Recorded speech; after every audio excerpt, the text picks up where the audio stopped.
Hello everyone, it is FCA, and I know the videos have been behind. I've been busy. I haven't been, and work has just been murdering me internally. So here we go. If you're wondering, I am going to be wearing the same outfit, the same earrings, and the same lips, and blah blah blah, in 2 videos, maybe 3. I'm not sure about the third one, because I'm trying to get things filmed and posted, because I know I've been bad. Because when YouTube is not your full job, trying to incorporate YouTube into your work schedule is extremely difficult. In case you're curious, because I know you're dying to know, the lip color that I have on, this light muted berry, is called Wine and Dine number 537 from NYC. It has a nice soft bristle. As with any kind of a lip gloss, this has a lot more pigmentation than most lip glosses, so I'm happy that it's light liquid lipstick. But it doesn't have the greatest lasting power, but it is really, really pretty, and I personally like it for stuff like Thanksgiving, which is coming up, which leads us into what this video is about. If you're a person who has children, or you know that children are going to be coming to your house for Thanksgiving or for the vacation of Thanksgiving, sometimes you want stuff for them to do, because if they're coming over for the whole day, you want to try and get them. Little kids, you just don't want them in the way of the kitchen. You know, you can say, okay, you get to set up the silverware and the napkins, but most of the time you just want them to be happy, safe, and out of the way, because you're running back and forth with hot things from one hot thing to another hot thing, and you just don't want to have little children underneath you. So here are some things that you can do, some Thanksgiving activities that you can do with children. And as with all of my kitty corner videos, which this is, every single activity is made for children, ideally that can do 18 to 36 months. So what those kids can do. The reason why I aim that is, one, because I'm a toddler teacher and that's my age group, so all of my activities are based around that age group.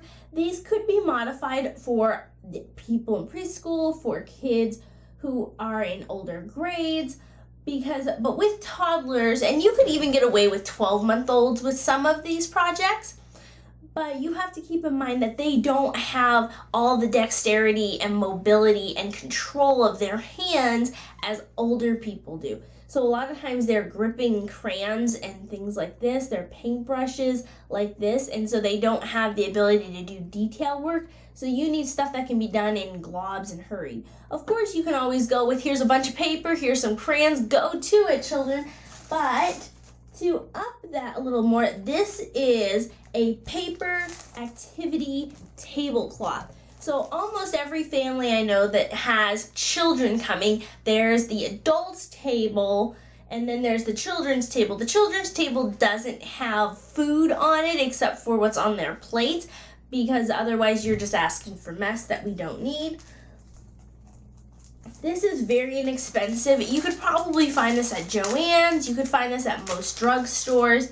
But what it is it's a paper tablecloth, so it's going to get torn, but they can color on it. They have these little turkeys. They have some connect the dots. There are even some word searches for slightly older kids, some mazes, and there's leaves, and just numerous things that they can do at the children's table, or if you have like an area, a den of some sort where you keep the children occupied, throw on some It's Thanksgiving Charlie Brown, put this over the table. This is fairly big as well, so it will cover most tables, which is very enjoyable. That way you don't have to worry about getting crayon marks or anything.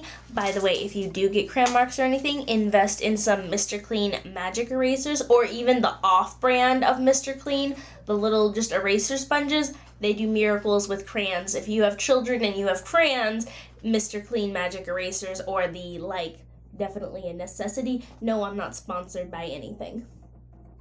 But yes, these table covers, because they are inexpensive, they were about $2 at Walmart. I got 2, and it's nice to have.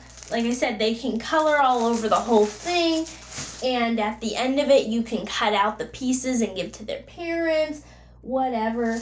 And again, there are a few things, you know, like I said, the mazes, little tic-tac-toe board. Oh, there it is, little tic-tac-toe board.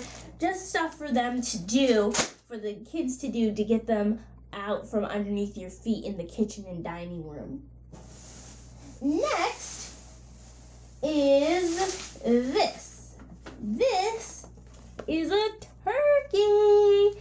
Now, you can do a whole bunch of things with this, but I'm going to show you the base things. Again, I am also aiming this for people who do not personally have a lot of artistic skill. I'm sorry, there's yelling going on downstairs. But what you do is you start out with this. You could also make this into a swan if you really wanted to, but there's just, make a little head. Again, it doesn't have to be perfect. This part isn't imperative to have to. You could just make a circle if you wanted, because it's going to get covered by the beak anyway. But I just, because again, I'm working with 18-month-olds, I want to have something for them to stick down. To help with their dexterity, I let them use glue sticks. Glue sticks are a lot less messy, and you can, it's a lot easier if you see them going with it rather than giving them glue bottles. That's a lot messier as far as putting things in their mouth goes. But you have this little part, you just cut it out. Again, not a lot of artistic skill involved. And to make the feathers, all you need to do is cut out rectangles. So cut the paper long ways. You can get 4 to 5 feathers, depending on how thick or thin you make them. So here's a bit of a thicker one, here's a thinner one. And I just cut out orange, red, and yellow feathers myself. And after you do that, you just make a curve, make a small triangle at the bottom, and then just make cut slits all the way up it. And you end up with what looks like a feather. Again, not a lot of artistic skill. You can have older kids do this part themselves, make their own feathers, and you can let them choose their own colors. Cut out some feet with just some orange paper. I'm sorry about the rustling. And then a beak. Oh, come here. And just a little waddle, which is basically just a malformed heart. And let them glue and let the gluing begin. And you can then, you have their little, and just show them where to put stuff. Little kids will listen. Just show them where to put things and say, okay, here's where you put the beak. Give them an example, and they will copy it and do it. And it'll end up, this child did this entirely by themselves, a 2-year-old.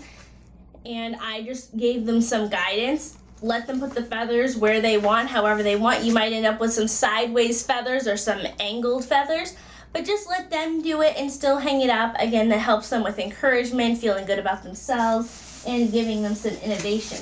Some other really simple painting projects that you can do is I cut out just a not even perfect circle, and you can have them paint pumpkins or whatever you wanted. I cut out a little ripped triangle and a brown piece. You can use the leftovers and let them paint this red or gold or green. And I did the same thing with the corn. Basically, I did the same thing to make the feather. I just made a wide rectangle, curved it out, made it look more like an oval with a bit of a point, and then let the kids paint it and let them glue on some triangles for corn stalk. Again, these are simple, easy projects just to keep the kids busy. They're not going to involve a whole ton of cleanup, which is always nice. Now, the last thing that they can do is, that I have to show you, they can do a bunch of whatever else.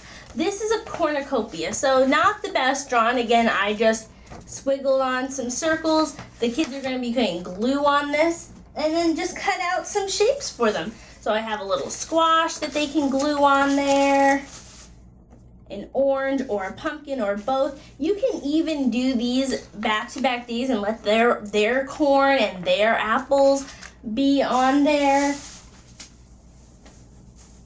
Or you can cut out your own mini corns. Have, again, oranges or pumpkins, some grapes. And I even made some pomegranates, just I made pretty much a Christmas bauble or Christmas ornament with some streaks on it, and stick it on there and let them cover it with glue and stick things on top of wherever, and they have a little cornucopia. So that is it for the kitty corner videos. I hope that your Thanksgiving is well. I hope that if you have people deployed anywhere, that they get to come home for all the holidays safe and sound and intact. War isn't pretty. And I hope the best for everyone. Safe travels, be careful in the snow, all those kind wishes and greetings. Happy Thanksgiving, and I hope that everything is blessed and that you have lots of good food to share with people, and that everyone gets to come home safely. Mwah! And I hope your kids have fun doing these projects.